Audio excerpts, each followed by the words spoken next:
Friends, कशा आहात? स्वागत आहे तुमचं आपल्या YouTube चॅनलवरती। तर आज आपण बनवणार आहोत अगदी मसालेदार आणि चटपटीत अशा पालक पुऱ्या। त्या पण अगदी फुग्यासारख्या टम्म फुगलेल्या, अजिबात तेलकट न होणाऱ्या आणि 3 ते 4 दिवस आरामात टिकणाऱ्या अशा खुसखुशीत खमंग पालक पुऱ्या आज आपण बनवणार आहोत। काही टिप्स सांगितल्या आहेत, त्यासाठी व्हिडिओ शेवटपर्यंत पहा विदाउट स्किप करता। चला तर आपण रेसिपी बघायला सुरुवात करूया।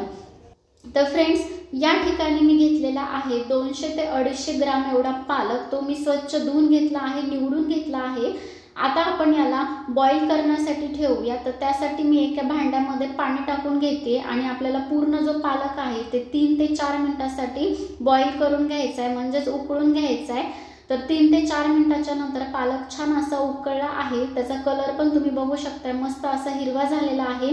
आता यानंतर आपण यावरती थंड पाणी टाकून घ्यायचे आणि जे पाणी आपलं उकळलेलं पालकाचं आहे ते सध्या आपल्याला यूज करायचे, टाकून नाही द्यायचे। तर आता आपण बनवणार आहोत मसाला। तर यासाठी 1 चमचा जिरे, 1 चमचा धने आणि अर्धा चमचा बडीशेप आणि 10 ते 12 लसणाच्या पाकळ्या आणि हिरव्या मिरच्या। तर ह्याची आपल्याला मिक्सरमध्ये छान अशी बारीक पेस्ट करून घ्यायची आहे। तर आपली पेस्ट ती बनवून तयार आहे। तर यामध्ये आपण टाकणार आहोत गावरान अशी फ्रेश कोथिंबीर, त्यानंतर शिजवलेला पालक। आता हे सर्व छान आपल्याला मिक्स करून घ्यायचे आणि मिक्सरमध्ये छान याची पेस्ट बनवून घ्यायची आहे। तर तुम्ही बघू शकता मी छान अशी याची पेस्ट बनवलेली आहे। कलर सध्या अप्रतिम हिरवा असा आलेला आहे। तर यामध्ये आपण टाकणार आहोत लिंबू, तर तुम्ही दही सुद्धा टाकू शकता। तर आता आपण घेतला आहे 2 कप एवढं गव्हाचं पीठ। त्यामध्ये आपण अर्धा चमचा ओवा हातावरती चोळून घालणार आहोत। त्यामध्ये आपण 2 चमचे बेसन पीठ टाकणार आहोत, 1 चमचा पांढरे तीळ टाकून घ्यायचे, 1 चमचा लाल तिखट, त्यानंतर चवीनुसार मीठ टाकायचे, तुम्ही बघू शकताय, आणि सर्व छान मिक्स करून घ्यायचे। त्यामध्ये आपण टाकणार आहोत पाव चमचा हळद आणि धणे जिरे पूड ही पण टाकून घ्यायची आणि हे सर्व छान कोरड्या पिठामध्ये आधी मिक्स करून घ्यायचे। त्यानंतर आपण लगेचच आपण पेस्ट टाकणार आहोत। तर आधी पेस्ट पूर्ण पिठामध्ये मिक्स करून घ्यायची आणि नंतरच आपण यामध्ये पाणी टाकणार आहोत। तर आधी ही सर्व पिठामध्ये छान मिक्स करून घ्यायची, म्हणजे आपल्याला पाण्याचा अंदाज येतो। आता हे आपल्याला छान असं मिक्स करून घ्यायचे। तर तुम्ही बघू शकता मी छान असं मिक्स करून घेतेय। आता त्या मिक्सरच्या भांड्यामध्ये आपल्याला पाणी टाकून घ्यायचे। जे आपण पालक उकळलेलं पाणी आहे ना, ते पाणी त्या मिक्सरच्या भांड्यामध्ये टाकून घ्यायचे। ते सध्या वेस्ट नाही जाऊ द्यायचं।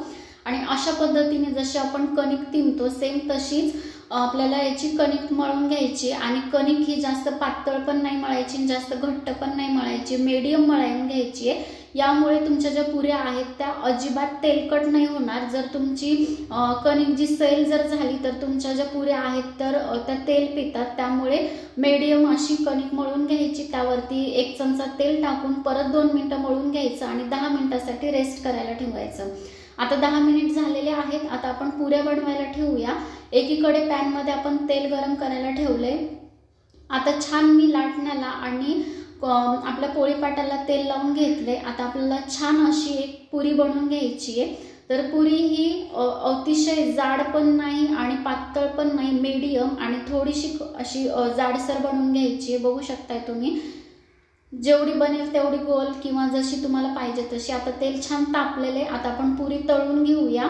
तर तुम्ही बघू शकता एका साइडने पुरी छान तळलेली आहे आणि लगेचच चमच्याने लगेच त्याच्यावरती तेल टाकून घ्यायचं, म्हणजे पुरी जी आहे ती आपली फुगायला मदत होते। अशा पद्धतीने आपली पहिली पुरी छान तळून झालेली आहे। तर मी दुसरी पण दाखवते तुम्हाला। तर तुम्ही बघू शकता टाकल्या लगेचच त्या पुऱ्या फुगतात आणि चमच्याच्या साहाय्याने त्याच्यावरती तेल सोडत जायचं, म्हणजे छान अशा फुगतात त्या। तर अशा पद्धतीने फ्रेंड्स मी सर्व पुऱ्या तळून घेतलेल्या आहेत आणि ह्या अतिशय खुसखुशीत होतात, खमंग होतात। आणि जर तुम्ही एकदा बनवल्या ना तर तुम्ही नेहमी बनवताल। अशा भारी आणि भन्नाट अशा पालक पुऱ्याची रेसिपी जर तुम्हाला आवडली असेल, व्हिडिओला लाईक करा, चॅनलला सबस्क्राइब करा आणि सोबतच मला कमेंट बॉक्समध्ये सांगा की तुम्ही ही रेसिपी बनवली आणि तुम्हाला कशी वाटली। तर थँक यू फॉर वॉचिंग।